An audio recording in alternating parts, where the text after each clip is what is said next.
मित्रो नमस्कार, मी संदीप डोंगरे. नवराष्ट्र नववार्तामध्ये आपल्या सर्वांचं मनपूर्वक स्वागत. या कार्यक्रमामध्ये विविध क्षेत्रातील मान्यवरांशी संवाद आपण साधत असतो, त्यांच्याशी चर्चा करत असतो. आज आपल्यासोबत आहे कवी दीपक ढोले, जे स्वतः सैन्यामध्ये होते आणि स्व अनुभवातून ज्यांनी नुकताच सैनिकी कविता हा काव्यसंग्रह संपादित केलेला आहे. सर, आपलं नवराष्ट्रमध्ये स्वागत. धन्यवाद सर, धन्यवाद. तर आपणास काव्य करण्याची गोडी केव्हापासून आणि कशी निर्माण झाली? मी सैन्यामध्ये 1985 मध्ये भरती झालो आणि कॉलेज जीवनापासूनच मला कवितेचा छंद होता, आवड होती आणि मला वाचनाचा छंद असल्यामुळे मी कवितेकडे वळलो. आणि सैन्यातून 2012 मध्ये निवृत्त झाल्यानंतर, सेवानिवृत्त झाल्यानंतर माझा चेहरे ओरबाडलेल्या देशात हा पहिला कविता संग्रह प्रकाशित झाला. त्याच्यानंतर मग मी असं काव्य करतच गेलो आणि मला तो छंद जडला. आजपर्यंत आपले किती काव्यसंग्रह प्रकाशित झालेले आहेत सर?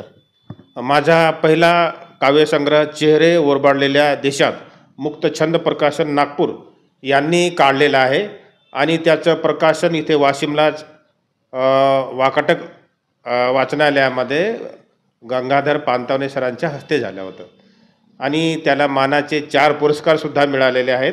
आणि हे माझं सैन्यावरती अनुभवातून आलेला हा कविता संग्रह आहे. सर, आपण सैन्यात होता, सैनिकांचं जीवन आपण अनुभवलेलं आहे. या ठिकाणी कर्तव्यावर असताना एखादा अविस्मरणीय क्षण कोणता आहे आपल्या जीवनातील, काय सांगाल? मी सैन्यामध्ये एकूण 26 वर्षे सेवा दिली आणि या 26 वर्षाच्या काळामध्ये हे दीर्घ सेवा झाली. मी कारगिल युद्धामध्ये सुद्धा होतो आणि तिथं लेह 158 GH जनरल हॉस्पिटल आहे, तिथे सुद्धा सेवा दिली मी. आणि माझ्यासोबत प्रत्येक प्रांतातले, राष्ट्रातले आणि हे असे अनेक भाषातले, संस्कृतीतले माझे मित्र सवंगडी होते. तर त्याच्यासोबत मी असा वार्तालाप करायचो आणि मराठी भाषिकवाले फार कमी असायचे मला. तर मी कारगिल ऑपरेशन विजय कारगिल युद्धामध्ये असताना लेह लद्दाखला, तिथे ज्यावेळेस जिथं युद्ध सुरू होतं आणि अशा ठिकाणी मी AMC सेना चिकित्सा दलामध्ये होतो आणि तिथे मी त्या लोकांची सेवा शुश्रूषा करायचो. आणि मला एक हवालदार चिकणे नावाचं हे एक आठवतात की त्यांना ब्लास्ट इंजुरी झाली होती आणि त्याच्या म्हणजे हे पोटाला जखम झाली होती. लार्ज इंटेस्टाईन आणि स्मॉल इंटेस्टाईन पूर्ण दिसत होते आणि रक्त त्यांचं हे पूर्ण वाहत होतं. आमच्याकडे फर्स्ट एड ड्रेसिंग असते, फर्स्ट फील्ड ड्रेसिंग, त्यांना मी आणि मेडिटेल ड्रेसिंग हे असते आणि ते लावून मी त्यांना हेलिकॉप्टरनं 920 बेस इथं इव्हॅक्युएट केलं होतं. आणि नंतर तिथं काही दिवसांनी मला कळालं की ते जिवंत आहेत.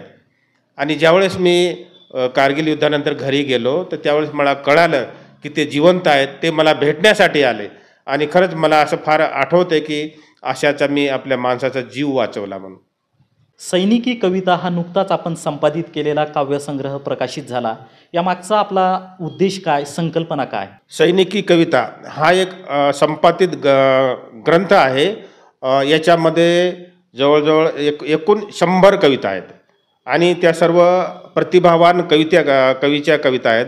मला असं जाणवलं की आपण एवढा मोठं सैन्यातलं जीवन अनुभवलं, आपण स्वतः भोगलं आणि सैनिक काय असतो.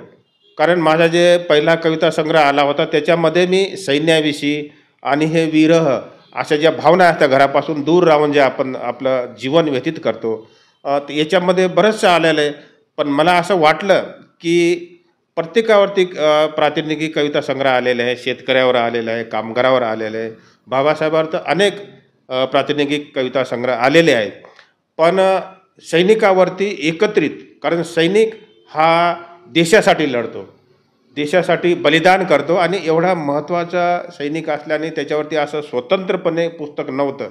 मला ही खंत जाणत होती आणि मी सैनिक आणि त्यातल्या त्यात कवी असल्याने मी जवळजवळ 2 वर्ष संशोधन करून, कविता वाचून आणि जसे महाराष्ट्रातले प्रतिभावान कवी आहेत, जसे की लोककवी विठ्ठल वाघ सर आहेत, यशवंत मनोहर सर आहेत, लोकनाथ यशवंत आहेत, यांना मी प्रत्यक्ष बोललो की त्यांना मी विचारलं की सर, सैनिकावरती आपली कविता आहे का? तर काही कवींनी सांगितलं की माझ्याकडे मी काही सैनिकावरती अजून नाही लिहिलं. पण मी त्यांना आग्रहपूर्वक लिहायला विनंती केली आणि त्यांनी माझ्या विनंतीला मान देऊन चांगली कविता आलेली आहे आणि अशा एकूण 100 कविता या संग्रहामध्ये आहेत आणि याचं प्रकाशन नुकतंच माननीय जिल्हाधिकारी महोदया यांच्या हस्ते सशस्त्र सेना ध्वज दिवशी या दिवशी झालेला आहे आणि जिल्ह्यातील सर्व आजी माजी सैनिक, वीर माता, वीर पत्नी त्या कार्यक्रमाला उपस्थित होत्या. ही फार मोठी गोष्ट आहे. खूप छान असा उपक्रम सर आपण राबविलेला आहे की कवींच्या कविता नसताना सुद्धा आपण स्वतः त्यांना कविता लिहायला लावल्यात आणि हा काव्यसंग्रह संपादित केला. आता भविष्यात आपण आणखी काही काव्यसंग्रह लिखाण करत आहात का सर? हां, माझा पहिला कविता संग्रह 2012ला आलेला आहे. त्याच्यानंतर माझ्या दुसऱ्या कविताचं संग्रहाचं मी काम थांबवलं, कारण मला ह्या सैनिकी कविता हे पुस्तक मी निश्चय केला होता आणि जवळजवळ मी पूर्ण प्रसार माध्यमावरती आवाहन केलं की आपली सर्वोत्कृष्ट सैनिकावरतीच, फक्त सैनिकावरती कविता पाठवा.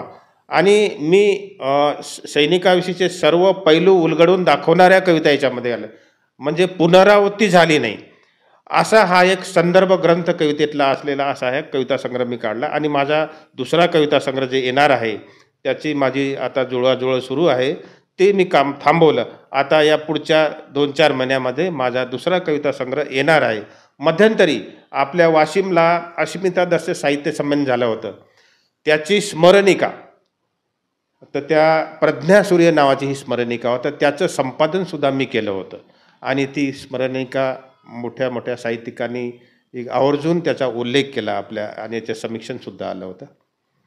धन्यवाद सर, आपण नवराष्ट्राशी जुळलात, आपले खूप खूप आभार.